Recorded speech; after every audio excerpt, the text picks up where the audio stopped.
Well, it's funny because Miles came down to this club that I was playing in. Mm-hmm. This is before he had come back.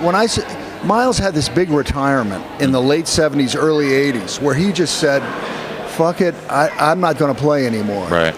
He was kind of pissed off because he had done Bitches Brew and all these incredible, he had started this kind of music. Sure. And bands like Mahavishnu and Return to Forever and Weather Report were making it very big. And I think he felt like, well, I'm not as big as those guys and they copy me. Fuck it, I'm going to quit, which he did. He stopped playing gigs for 3 years. Mm-hmm. And then he came back.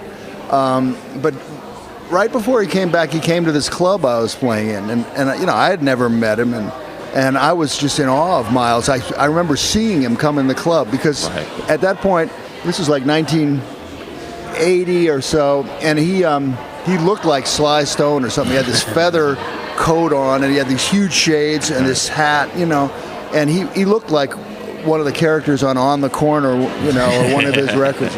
Yeah. And he had an entourage too, of beautiful women and some like bodyguard. He was a total rock star. And he was financially successful at that point. Miles right? was rich. Miles had been a star since the 50s. Right. He'd always been the biggest name in jazz. Right. So anyway, he comes in, and Dave Liebman, who I was playing with, knew Miles because he'd played in his band before.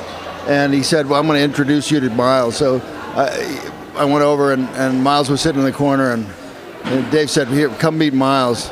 And Miles said to me, he said, sound good up there. And I said something like, oh, Miles, I can't believe it. Coming from you, that's the greatest compliment in the world. I can't believe it. And Miles goes, shut the fuck up.